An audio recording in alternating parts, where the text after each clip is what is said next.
दूसरे इम्प्रूवर्स हैं जो इम्प्रूव करते हैं इंटर को और मैट्रिक को, वो जो है वो अपना शेड्यूल जो जैसे उन्होंने बनाया है, ये पूरा प्रोसेस जो है वो 2 सितंबर तक ये कोशिश करके कंप्लीट करेंगे। तो फर्दर एग्जामिनेशन के हवाले से राव साहब खुद तारीख से हमने फैसला किया कि तमाम बोर्ड्स के जो भी पेपर्स हैं वो शुरू हो जाएंगे। उसमें ये हमने किया है कि जो पीर से यानी पीर के रोज़ से 9 अगस्त को जो कोई भी किसी भी बोर्ड का अगर कोई पेपर शेड्यूल था तो उसका नया डेट है वो आगे जाके वो अपने बोर्ड वाले दे देंगे।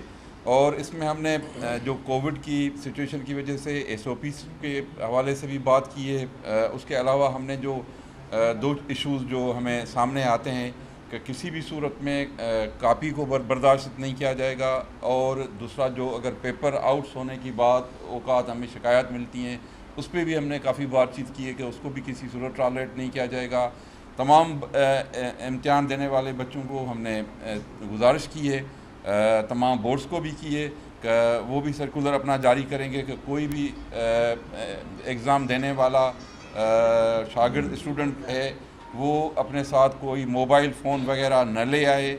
उसके साथ हमने जो एग्ज़ामिनर होंगे, लेने वाले होंगे, इन्विजिलेटर या एक्सटर्नल होंगे, उनको भी हिदायत जारी किए हैं कि इम्तिहानी सेंटर में कमरे में उनको भी अलो नहीं होगा, इजाज़त नहीं होगी कि वो भी कोई मोबाइल अपने साथ रखें या लाएं, ताकि हम ये अश्योर कर सकें कि किसी भी सूरत में कोई कापी को हम जो है वो कंट्रोल कर सकें और न होने दें। बाकी कोई सवाल हो तो आप कर लें।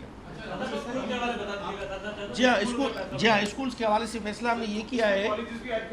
जी हाँ, स्कूल कॉलेजेस और राउत साहब इस पे शामिल थे, मीटिंग में ज्वाइन किए था कि आइंदा जो भी हमारा एकेडमिक कैलेंडर होगा यूनिवर्सिटीज़ का और स्कूल्स का और कॉलेजेस का, वो हम बैठ के बनाएंगे, क्योंकि उस पर यूनिफॉर्मिटी हो, उसमें जो है वो एक जैसी ही पॉलिसी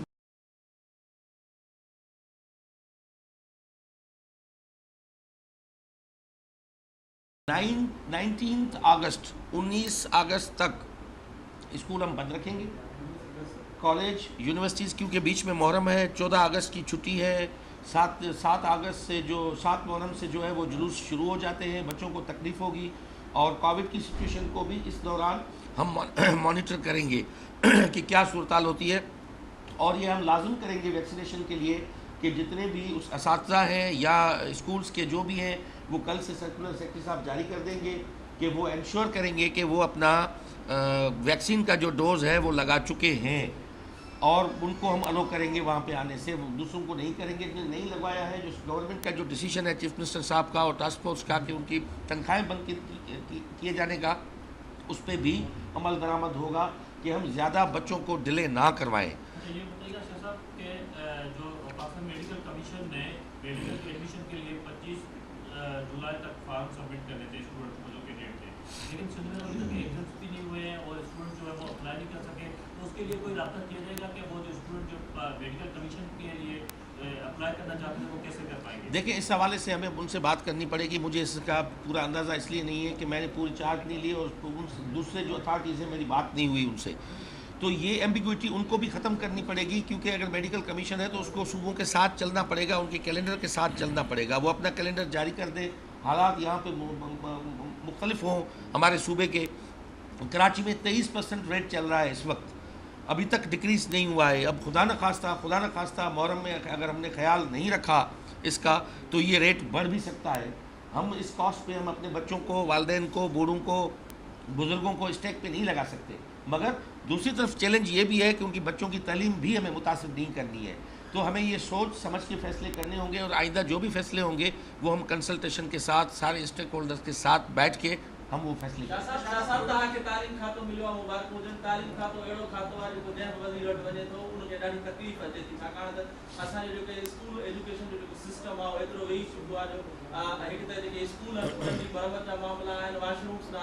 इहो ॿुधाइजो जेके 37,000 उस्ताद तव्हां भर्ती करण वञो पिया, गुज़िरियल 1 साल खां तव्हां हिकु उस्ताद बि भर्ती न करे सघिया आहियो, चओ था उस्ताद जी खोट आहे। उस सां गॾोगॾु जेके ॿार स्कूलनि खां ॿाहिरि, उन बाबति कहिड़ी स्ट्रेटजी आहे? देखो, चैलेंजेस तमाम घना हैं, बहुत सारे चैलेंजेस हैं, चैलेंजेस बहुत सारे हैं। इससे मैंने पहले दिन भी इनकार नहीं किया था। जब 1 साल तक मैं एजुकेशन का मिनिस्टर था, मैंने असेंबली के फ्लोर पे भी ये कबूल किया था कि चैलेंजेस बहुत सारे हैं, निज़ाम बिगड़ा हुआ कई दिहाइयों से, बरसों से है, एक दिन की बात नहीं है। मगर हमने एक रोड मैप बनाया था, जो रोड मैप हम बैठ के सारे स्टेक होल्डर्स के साथ बैठ के बनाया था। अकेले सिर्फ मैं कोई अकेले सलीम नहीं था कि मैंने कोई वहाँ बैठ के बनाया था। उसी रोड मैप को हम फॉलो करेंगे। मैं अभी आया हूँ, 1 दिन हुआ है मुझे आए हुए। मैं कल जाके मैं चार्ज लूँगा मंडे को। आज ऑफिशियली तो हमने ले लिया, काम स्टार्ट कर लिया है। मेरी कल फर्स्ट मीटिंग होगी डिपार्टमेंट के साथ। जितने भी चैलेंजेस हैं रिक्रूटमेंट के हैं वो हम यकीनी बनाएंगे कि जितना जल्द से जल्द हो सके। मैं उनके साथ मीटिंग करके IBA के साथ, जिनको ये मैंडेट दिया गया है अपना टेस्ट कंडक्ट करने का, उनके साथ बैठ के जल्द से जल्द उसका इनेकाद करेंगे। और ट्रांसपेरेंसी को इंश्योर करने के लिए कि उसमें हमें कॉम्पिटेंट अब लोग चाहिए। वो अंगूठे छाप जो टीचर थे जो 90 की 80 की दिहाई में भर्ती हुए, 90 की दिहाई में भर्ती हुए, अब उनसे हमें जान छुड़ानी है। अभी हमें क्वालिटी स्टफ लाना है, क्वालिटी पीपल लाने हैं, कॉम्पिटेंट पीपल लाने हैं कि हम अपने बच्चों को तालीम दें। इंफ्रास्ट्रक्चर का जो बात है, तो इस कोविड के दौरान यकीनन हमें 3 जो है वो मैंने रखे हैं डायरेक्शंस जिस पे काम करना है। एक, हमें करिकुलम अपना पूरा रिवाइज करना है, जो मैं पहले भी बात करता रहा हूँ कि हम अभी तक फर्स्ट ईयर के बच्चों को पढ़ा रहे हैं कि रेडियो के बोझात। अब किसी के घर में रेडियो है नहीं, अभी तक हमारे सिलेबस में अगर रेडियो पढ़ा हुआ है उसके बोझात हम 5G और स्मार्टफोन के दौर में उसको पढ़ा रहे हैं, तो उनके साथ ज़्यादती हो रही है। ये करिकुलम रिवाइज होगा, इंफ्रास्ट्रक्चर ठीक होगा, इस पर हम विजिलेंस रखेंगे, टीमें बनाएंगे। मैं खुद निकलूँगा जहाँ भी इंफ्रास्ट्रक्चर है वो कम से कम चाइल्ड फ्रेंडली हो, स्कूल बच्चे का दोस्त हो, भूत बंगला ना हो बच्चे को भगाने के लिए, उसका ऐसा लुक हो, उस पर हम अलग काम करेंगे। और तीसरी जो बात आपकी है क्वालिटी, इम्पार्टिंग क्वालिटी एजुकेशन बच्चों तक मुंतकिल करना, बेहतर जो तालीम है वो उसका ताल्लुक है बेहतर उस्ताद से, बेहतर टीचर से। बेहतर असातिज़ा ही अच्छे और होनहार शागिर्द तैयार कर सकता है, तो उसकी क्वालिटी पे हम कंप्रोमाइज़ नहीं करेंगे। 100% मेरिट पे उनका होगी, दाखिला होगी एजुकेशन मिनिस्ट्री में या एजुकेशन डिपार्टमेंट में। जो टीचर बन के दाखिल होगा उसको उस्ताद बनना पड़ेगा और उस्ताद रहना पड़ेगा।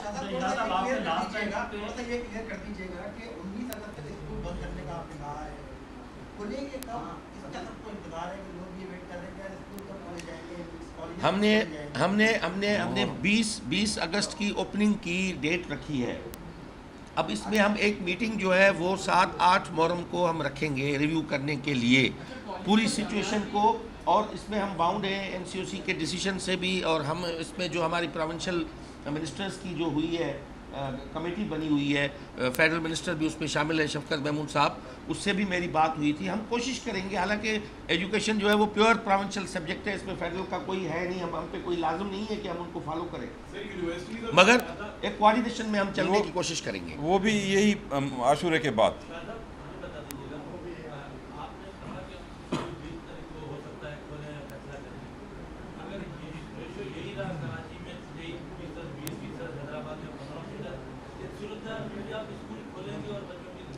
देखिए वो हम उस वक्त उसको रिव्यू करके करेंगे। हमारे पास 2 खतरात हैं, जैसे आपने खुद आपके सवाल में भी जवाब मौजूद है कि ये चैलेंज है कि 23% कोविड के ट्रांसमिशन रेट में हम उस्तादों को और बच्चों को स्टेट पे लगाएं, और दूसरा ये है कि उनकी तालीम का भी सोचना है कि उनकी तालीम भी ख़राब ना हो, क्योंकि 2 साल तो वैसे ही चले गए, 1.5 साल तो चला गया है इस पूरे ऑन एंड ऑफ्स में, बंद होने और खुलने में। मगर हम फैसला वो करेंगे जो बच्चों के हक में होगा। मैं आपको ये बता दूं, मैं ये नहीं बता सकता कि खुदा न खास्ता गॉड फॉरबिड कि अगर वो रेट हाई हो जाता है मुहर्रम की वजह से, तो फिर हमें ये, मैं अभी से आपको कह दूं कि हम 20 को ओपनिंग कर देंगे। हम जो भी फैसला करेंगे वो बच्चे के हक में और वालिदैन के हक में हम करेंगे। वो फैसला हम 7-8 मुहर्रम को।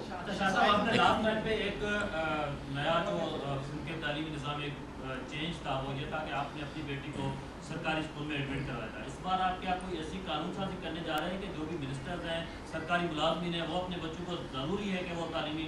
देखिए, मैं ये बाइंडिंग हो ही नहीं सकती, ये किसी पे लाजम हो ही नहीं सकता कि मैं कल खड़ा होकर कहूँ कि भाई अपने बच्चे को दाखिल कराओ। ये उसको राइट दिया हुआ है, आइन ने भी हक दिया हुआ है कि अपने बच्चे को कहाँ जहाँ भी चाहे दाखिल कराए, मगर ये लाजम है कि बच्चा एक बच्चे को पढ़ाए ज़रूर। फ्री एंड कंपलसरी एजुकेशन है आर्टिकल 25A में आइन के, तो ये मैं नहीं किसी भी लागू कर सकता कि लाजमन अपने बच्चे को इधर पढ़ाओ या उधर पढ़ाओ। अब मैंने जब अपनी बच्ची को वहाँ पे दाखिल करवाया था तो ये मेरा अपना डिसीजन था और बच्ची खुद को कायल करके मैंने किया था। अब उसको 2 साल गुजर गए हैं, मैं अपनी बच्ची को लेबॉर्ट्री के तजुर्बेगाह में नहीं रख सकता। सच्ची बात ये है, मुझे हक ही नहीं पहुँचता, किसी दुनिया के मुल्क में हक नहीं पहुँचता कि मैं किसी को ज़बरदस्ती मुसलत करूँ अपनी मर्ज़ी। अगर उसकी ख्वाहिश होगी तो जिस स्कूल में दाखिल होना चाहे तो मैं वहीं पे दाखिल कर दूंगा। मगर हम जब अपना सिस्टम बेहतर करेंगे, गवर्नमेंट के स्कूल्स बेहतर करेंगे, तो लाजमी अपने हर कोई वालिद जो है, वालिदैन जो अपने बच्चों को फ्री में पढ़ाना चाहेगा, कौन चाहेगा कि मैं प्राइवेट स्कूल्स के इतने सारी फ़ीस भरूँ। हम बेहतर करेंगे, आप ही कल कहेंगे कि हमारे बच्चों को दाखिल करो गवर्नमेंट स्कूल में। ये है, ये सर्विस हमारी साइड से। राव साहब ये बताएं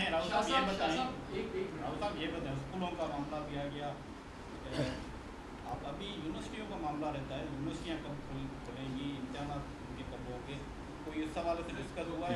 यूनिवर्सिटियों का भी हमने इन प्रिंसिपल तो हमने ये तय किया है कि आशुरे के बाद खोलेंगे, लेकिन ये सारा इन्हिसार होता है कि कोविड की सिचुएशन क्या बनती है। इस फैसले को रिविज़िट करेंगे, उसके बाद फाइनल फैसला जो होगा उसके बाद होगा कि सिचुएशन किस तरह बनती है। हम उम्मीद कर रहे हैं कि इंशाल्लाह अगर कोविड की सिचुएशन में कमी आती है और बेहतरी आती है तो आशुरे के बाद स्कूलों के साथ यूनिवर्सिटियाँ भी खुलेंगी। अच्छा राव साहब ये बताइएगा कि इस वक्त जितनी भी सिंध की जामियात हैं उनके जो रजिस्ट्रार और कंट्रोलर हैं वो अडॉक सिस्टम पर चल रहे हैं, इनकी जो तैनाती है वो अभी तक मुस्तकिल नहीं हुई। रजिस्ट्रार जो वाइस चांसलर जो होते हैं वो खुद ही जो है वो रजिस्ट्रार को और कंट्रोलर को एक्टिंग चार्ज ये तो आपसे जो पहले एडवाइजर थे उन्होंने तो ये दरीना मसला हल नहीं किया, तो क्या आपके टाइम पीरियड में ये मसला हल होगा?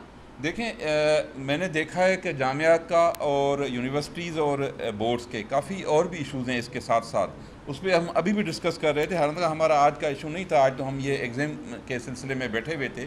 तो जितने भी और इश्यूज़ हैं इनको हम चाहते हैं कि मुस्तकिल तरीके से और बेहतर तरीके से हल करें। इस मामले में भी हमारा प्रोसेस है, इंशाल्लाह ये जल्द हल हो जाएगा। जी जी सर, पेपर आउट हो जाता है तो सर जो सर जब भी देखा कि वजीर चेंज होता है तो नई पॉलिसीज आती हैं, वो एक नए एम के साथ आता है, ठीक है सर, लेकिन पूरे साल का प्रैक्टिस कर रहे होते हैं, तैयारी कर रहे होते हैं, उनके साथ नाइंसाफ़ी होती है। सर ये पेपर जो आउट होता है, अगर जो जिनकी वजह से ये होता है तो उनके लिए क्या, इसकी रोकथाम के लिए पहले आप क्या कर रहे हैं, आपने क्या प्लान बनाया है?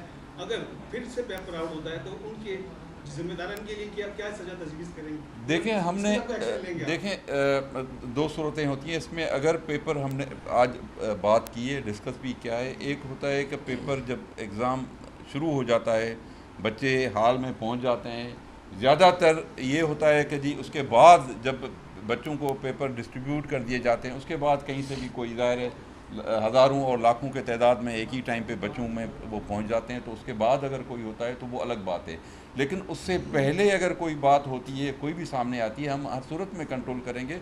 इसके लिए बाकायदे हम एक उसके बाद ये एग्ज़ाम के बाद एक मुस्तकिल हिकमत अमली भी बनाएंगे।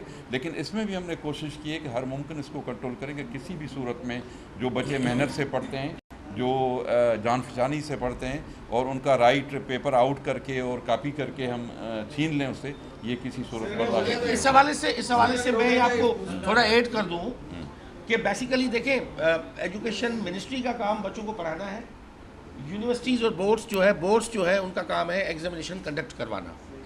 अब इसमें हम दोनों की कोऑपरेशन बहुत लाजमी है, क्योंकि इसमें जो मुलविस लोग होते हैं चीटिंग में या पेपर आउट करने में, या बोर्ड के मुलाजमीन होते हैं या एजुकेशन मिनिस्ट्री के लोग होते हैं जो हमारे वहाँ पे इन्विजिलेटर या एक्सटर्नल लगते हैं।